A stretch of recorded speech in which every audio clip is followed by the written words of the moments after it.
ไม่สืบสานเวลาผ่านเรา31 ปีนานไกลวัดพระบาทอุดมรุ่งเรืองน้ำตา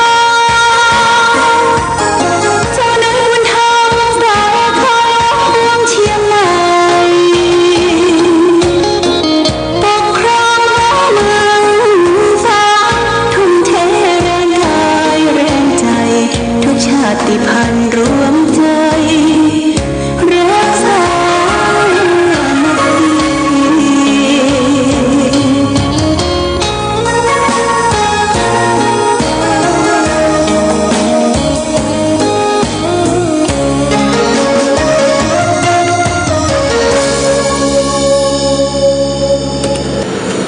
เจริญสุขศรัทธาสาธุชนญาติโยมท่านพุทธบริษัททั้งหลายวันนี้รายการธรรมประทีปส่องต่างก็ได้มาพบปะกับพ่อแม่พี่น้องศรัทธาสาธุชนญาติโยมแห่งครั้งหนึ่งวันนี้เป็นวันพุธที่26เดือนมกราคมพุทธศักราช2565ซึ่งตรงกับเดือน4เหนือเดือน2ใต้แรม9ค่ำวันนี้เป็นวันพุธเดือน4วันนี้เป็นวันเสียประจำเดือนญาติโยมเดือน4ที่เสีย2วันเสียพุธกับศุกร์เสียพุธกับศุกร์ถ้าวันเสียนี้เขาก็พึงเว้นจากการทำบุญงานที่เป็นมังกละเป็นมงคลกินแขกแต่งงานขึ้นบ้านใหม่เปิดร้านเปิดดวงเสริมดวงชะตาสืบชะตานี่เขาก็เว้นวันเสียแต่เสียศพเสียซากมาเป็นอย่างทำบุญเรียกว่าเกี่ยวกับการทำบุญอุทิศนี่เป็นอย่างเนาะนี่ก็คือตามปกติพื้นเมืองของวัดธาตุคำเชียงใหม่ที่เขาก็นับถือเป็นจารีตประเพณีเดือน4เสีย2วันเสียพุธกับวันศุกร์วันพรุ่งนี้วันพฤหัสนี่เป็นวันดีญาติโยมนะวันครูวันดีเป็นวันราชาโชควันอัญญดิถีราชาโชคแล้วก็เป็นวันเก้ากองด้วยวันพรุ่งนี้บริยมเสียศพผมละแต่ว่าเป็นวันที่เขาเฉลิมฉลองอย่างเปิดร้านเปิดอย่างดีมากวันพรุ่งวันพฤหัสบดีอันนี้ก็ตามปกติเนาะตามปกติพื้นเมืองของเขาที่นับถือกันปฏิบัติกันมาเขาก็นับถือพระพุทธศาสนาที่จริงพระพุทธศาสนาในญาติโยมนะพระพุทธเจ้าก็บ่ใจถือเลิกงามยามดีอย่าง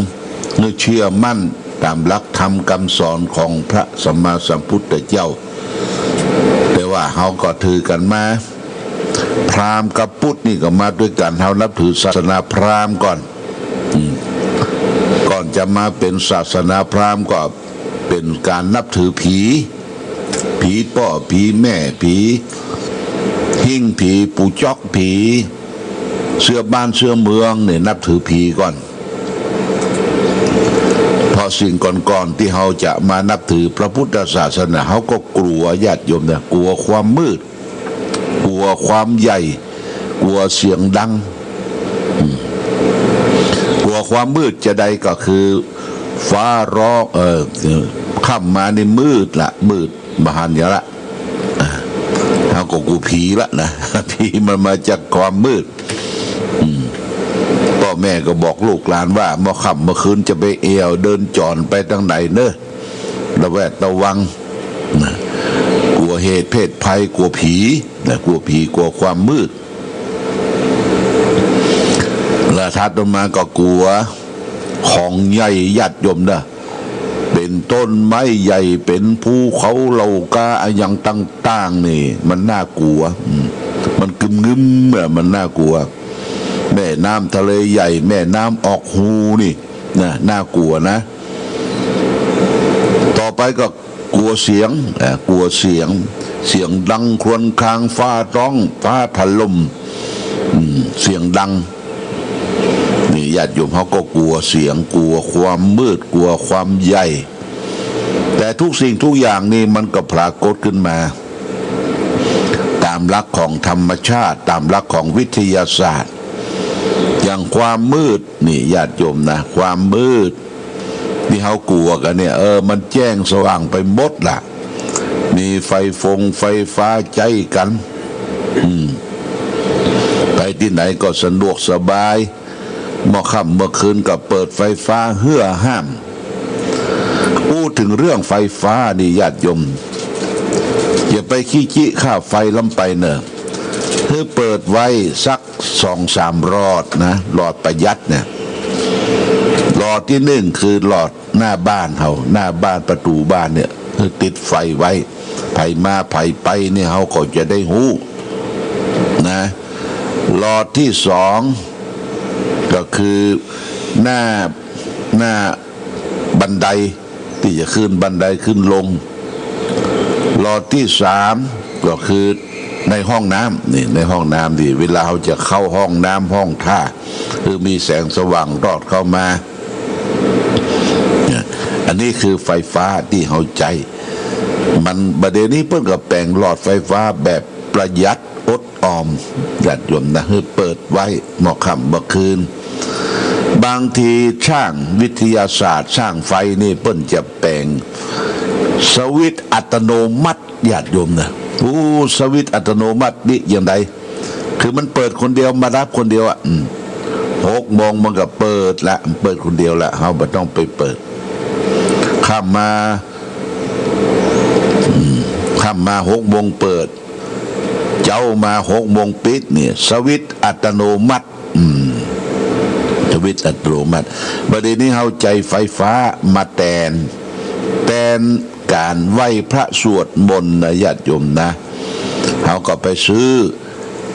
ที่ร้านเปิ้นขายเครื่องสังฆพันธ์เปิ้นจะขายเป็นชุดหนึ่งก็มีไฟฟ้าหลอดไฟฟ้าแล้วก็มีเทียนไฟฟ้าเขาก็ฮือช่างมาต่อปลั๊กไว้ถ้าถึงเวลาก็ไปเสียบปลั๊กเปิดสวิตช์แป๊บเนี่ยไฟฟ้าก็แจ้งลงมาอันนี้บ่เป็นอันตรายเรียกว่าเทียนไฟฟ้าบูชาพระถ้าเอาใจเทียนจุดเทียนบูชาใจธูปบูชาเนี่ยมันยั่งเกิดเรียกว่า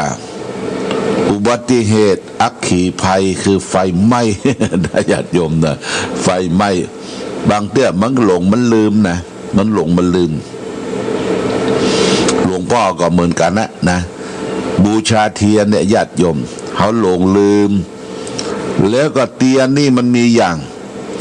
มันหมดสุดท้ายนะไส้เทียนสุดท้ายนะมันจังย่งญาติโยมนะมันย่งออกมาแล้วก็ย่งออกมาแล้วก็มาติดกับพรมติดก็อย่างจะไหม้หลายเตื้อละพรมนี่ก็ไหม้เกลี้ยมเดี๋ยวญาติโยมแต่ว่าทางวัดเปิ้ลก็มีของดีนะมีของดีคุ้มครองมีการไหว้พระสวดมนต์ป้องกันอัคคีภัยโดยเฉพาะอย่างยิ่งคาถานกคุ้มนะญาติโยมนี่ป้องกันอัคคีภัยคือไฟไหม้อาทิโลเกศีละโคโนสัจจังโสจยานุตตยาเนี่ยคาถานกคุ้มเวลาไปเปิดร้านก็ดีขึ้นบ้านใหม่ก็ดีทุกเจ้าประสงค์เพิ่นจะเอาคาถานกคุ้มเนี่ยไปเจริญพระพุทธมนต์ป้องกันอัคคีภัยเนี่ยอัคคีภัยเพราะฉะนั้นญาติโยมท่านสาธุชนบทสวดมนต์ที่ทุกเจ้าไปสาธยายมนต์สวดมนต์ในบ้านในจองเคหสถานร้านค้าเป็นบทสวดที่พระพุทธเจ้าได้เทศนาเป็นภาษาบาลีได้ชนะมารได้แพ้มารทั้งหลาย ได้ไปโปรดสัตว์ที่นั่นที่นี่โปรดผู้คนซึ่งเป็นบทสวดที่สำคัญเรียกว่าเจริญพระพุทธมนต์นะเป็นมนต์ของพระสัมมาสัมพุทธเจ้าพระพุทธมนต์เนี่ยเป็นมนต์บทสวดของพระพุทธเจ้าอย่างเช่นวันศุกร์เนี่ยวันศุกร์อย่างวันที่28ในญาติโยมนะวันศุกร์เมื่อคืนนี่หลวงพ่อก็จะมาเจริญพระพุทธมนต์เวลา9 โมงเมื่อคืน9 โมงครึ่งเป็นต้นไป30 นาทีเนี่ยนะคือก็สวดเจริญพระพุทธมนต์สืบชะตาออนไลน์ไปถึงบ้านพ่อแม่พี่น้องศรัทธาญาติโยมเสียงทุเจ้าเข้าบ้านนี่ถือว่าเป็นมงคลนะญาติโยมเป็นมงคลกับตนกับตัวกับบ้านกับจองเขาเปิดไว้แล้วอย่างสถานีวิทยุชุมชนคณะสงฆ์อำเภอฝางเขาเนี่ยก็จะเปิดแต่ธรรมะคำบรรยายธรรมของสังฆพระสงฆ์ตนนั่นตนนี้ตลอดทั้งวันบ่มีโฆษณาประชาสัมพันธ์ขายสินค้าประการใดเพราะฉะนั้นจึงเป็นสถานีที่เหมาะแก่ญาติโยมที่เฝ้าบ้านเฝ้าจองบ่ไปที่ไหนเนาะเปิดสถานีวัดพระบาทอุดมน้ำบ่อสวา 100.25 เนี่ยลูกหลานคนที่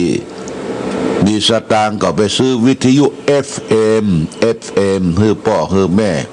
แล้วก็เอาปูนขาวมาแคดเถอะเอาสีขาวมาแคดซื้ออันที่เขาไหลขึ้นมานะพอถึงเวลาบางท่านก็บอกว่าหลวงพ่อถ้าถึงเวลาถึงมาไหลไปไหนเปิดปั๊บจบปั๊บฟังกันตลอดนะนี่เป็นสิ่งที่ดีเป็นมงคลไม่ใช่ก็ฟังก็หลวงพ่อแก้วไม่ใช่มันฟังหลายตนหลายองค์ญาติโยม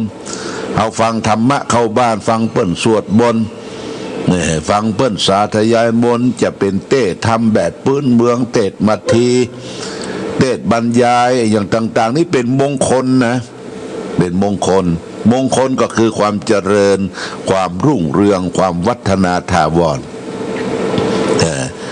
ถ้าเป็นวันติดนี่เขาก็มาฟังซอละคนเฒ่าผู้แก่พ่อแม่ศรัทธาฟังซอประวัติครูบาตนนั่นตนนี่ฟังซอที่มันเป็นสาระเป็นคุณประโยชน์เป็นวัฒนธรรมประเพณีซอวันค่ำวันติดเนี่ยแปลงใจให้ผู้เฒ่าผู้แก่พ่อแม่ศรัทธาเพราะฉะนั้นเขาก็ช่วยกันบำรุงนะบำรุงอย่างญาติโยมบำรุงค่าไฟฟ้าอย่างที่ท่านอาจารย์พระมหาชมชาติเปิ่นธรรมยาตราเดินมากับศรัทธาญาติโยมได้ให้ได้หอมได้โอนสตุ้งสตางค์ไปเป็นค่าไฟฟ้าสถานีที่ผ่านพ้นมานี่ญาติโยมนะที่ผ่านพ้นมานี่ก็วันที่22 23 24เนี่ยก็ได้ปัจจัยอยู่ประมาณ 6,000 กว่าบาทเฉพาะเป็นค่าไฟฟ้าสถานีวิทยุชุมชนคณะสงฆ์อำเภอฝางตะวันนี้ไปในงานยกยอดชัดเจดีย์ของวัดแม่อายหลวงได้ไปเจอปะกับท่านพระอาจารย์มหาสมชาติเปิ่นได้พักแล้วก็ได้ไปปฏิบัติงานได้ไปร่วมงานยกยอดชัดเป็นศิษย์เหมือนกันนะเป็นศิษย์หลวงพ่อเป็นศิษย์ครูบาอาจารย์หลายตนหลายองค์แต่ว่าปะกันแล้วก็ตอนบ่ายเพิ่นลาเพื่อก็จะเดินทางต่อไปเนอะท่านพระอาจารย์มหาสมชาติธรรมยาตราวันนี้อาจจะพักที่ตาตอนทัดไปเพื่อจะเดินวกพดแม่จันพดแม่สายแล้วอ้อมไปทางพุทธตังแป้ตังน่านบนญาติโยมกว่าจะถึงลำปางที่บ้านเดิมเบิ้นก่อนพุทธเดือนกุมภาบนนะเดือนกุมภาแต่ว่าก็ปะพบกันตั้งก็มาปะมาลากันที่วัดแม่อายหลวง นี่ก็แจ้งญาติโยมท่านสาธุชนวันนี้ก็ก่อนอื่นที่เราจะอู้สาระธรรมโมทนาเนอญาติโยมที่เราได้ให้ได้หอมเป็นค่าไฟฟ้าสถานีญาติโยมปะที่ใหญ่ก็ ยกซองมาให้หอมหลวงพ่อต้องขอบคุณอนุโมทนาสาธุก็ตั้งแต่เดือนมกรามาก็ที่รับมานั่นก็ช่วงวันที่วันที่14 มกรานี่เขาก็เอาปัจจัยไปฝากแล้วนะญาติโยมแล้วก็ทัดนั้นมาก็มีแม่ขันแก้วปันหมอกหนองฮง500แม่ยันสมแก้วประภาปุ้นเวียงกาหลงเวียงปะเป้า500แม่ประนอมฟั่นใจนางสาวปัทมากตศีลานี่200แม่บุญยวงพรหมสุวรรณแม่ห้าง300คุณวีนาพงษ์อมรพรหมหอจกโชคยิ่งเจริญ500แม่ครูสายพินตั้งตระกูลแม่ข่า100แม่สมศรียาสนะแม่ข่า100แม่หมอสุมารีฟองแก้วประบงเวียง200นางสาวนภัสวรรณปันไฝ่100นางสาวอัจฉราปันไฝ่100นางสาวปัทยาเกลียดประดูทอง100อันนี้ก็เป็นลูกหลานของป้านวลแม่สมศรีปันไฝก็ได้เอาสตางค์มาให้มาหอมเกี่ยวแหวนแซนซิงแล้วก็ลวดหอมปัจจัยในการที่จะเป็นค่าไฟฟ้าแล้วก็ทางท่านอาจารย์มหาสมชาติพร้อมขึ้นสีขาวธรรมยตราวันนั้นก็ได้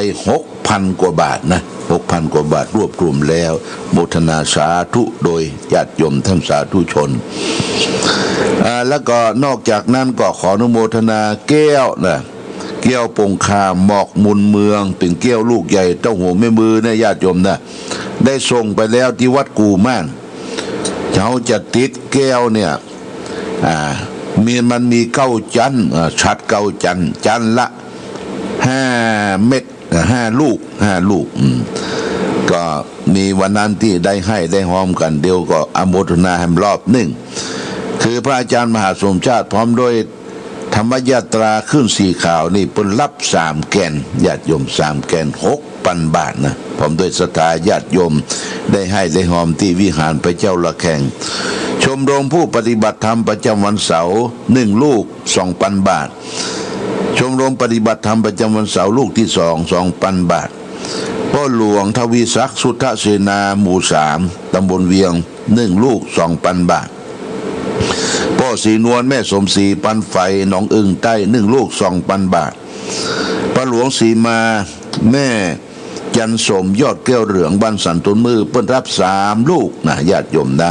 6,000 บาทแล้วก็คุณกนิพิษคุณกนกพิษชัยนาร้านนานาพันธ์สังฆพันธ์ปากทางสันซ้าย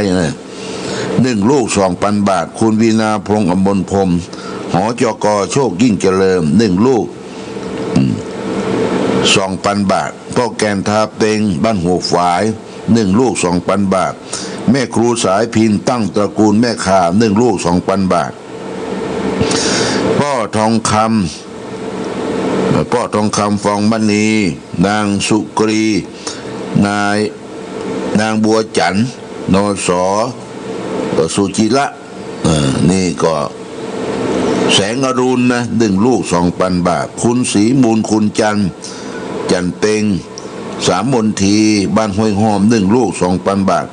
คุณอำพันธ์อินทวงศ์บ้านเต่าดิน1 ลูก 2,000 บาทแล้วก็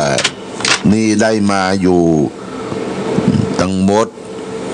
4เนาะ4แล้วก็บวกแหม17นี่เป็น21ละญาติโยมนะ21แก้วเฮานี่มันมีอยู่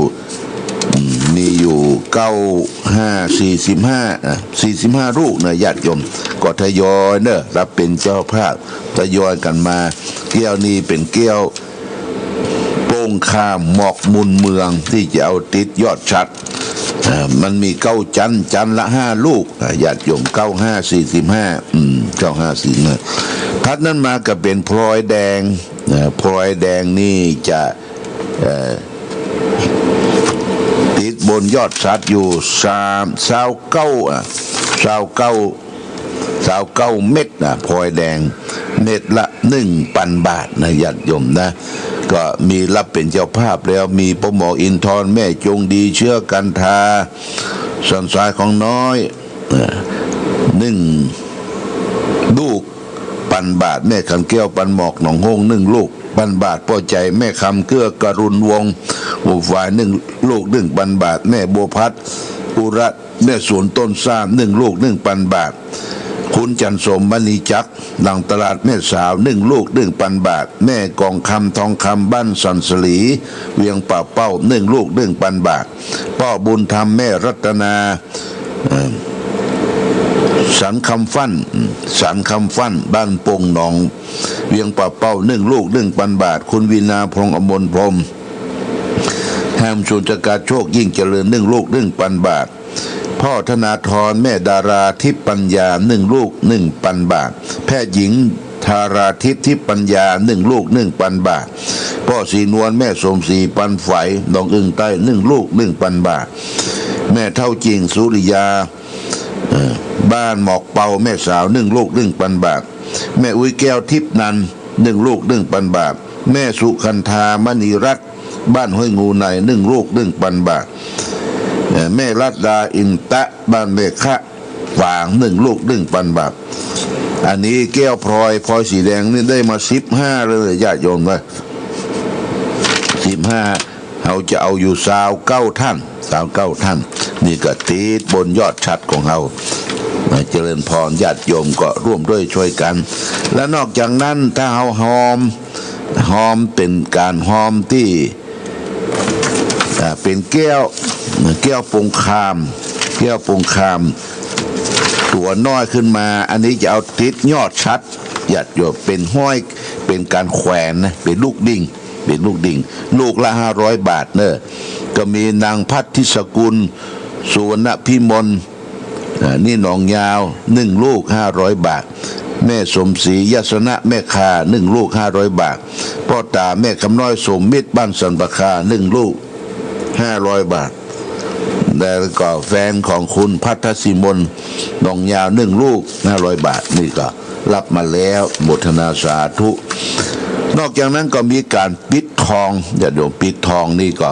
รับตั้งแต่100 200 300อันนี้ก็จะอนุโมทนาครั้งหนึ่งต้องขอบคุณครับญาติโยมท่านสาธุชนที่ความอุปถัมภ์ในการที่จะยกยอดชัดเจดีย์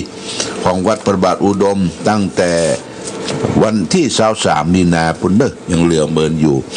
วันนี้ก็จะเอาสาระธรรมก่อนจากมาฝากคือญาติโยมท่านสาธุชนทั้งหลายวันนี้เอาเรื่องทมน้ำลายลดฟ้า ญาติโยมทมน้ำลายปกติเขาจะทมลงกลางลุ่งนี่ทมลดฟ้านี่หมายความว่าจะใดเปิ้นว่าธรรมดาของโลกเขาว่าแข่งเรือแข่งพายแข่งกันได้แต่แข่งบุญแข่งวาสนานี่แข่งบ่ได้เพราะบุญทำให้เกิดกำลังหนุนให้คุณความดีสูงขึ้นโดยลำดับบุญย่อมเป็นผลในทางเจริญเป็นวิสัยของไผที่จะหักกลมเกลื่อนบ่ได้บุญเป็นภาวะที่มีความศักดิ์สิทธิ์เป็นตัวของมันเองไผมีบุญแล้วบุญก็จะตามรักษาเขาตลอดตกน้ำบ่ไหลตกไฟบ่ไหม้นะญาติโยมตรงกันข้ามกับบาปเป็นภาวะที่หนักมีปกติทวงความเจริญภัยมีบาปก็จะทำมือก็จะทอนกำลังความดีทุกสิ่งทุกอย่างของเขาลดลงไปโดยลำดับแต่แปลกอย่างใดญาติโยมคนเฮานี่ยิ่งบาปมากก็ยิ่งตั้งตัวเป็นคนเป็นศัตรูของผู้มีบุญเขาบ่มีความยินดีพอใจกับความสุขเจริญที่เกิดขึ้น แต่ผู้มีบุญเนี่ยปรากฏขึ้นเป็นเหมือนน้ำแทงใจของคนบาปทำให้เขาได้คิดร้ายอยู่ทุกขณะเรียน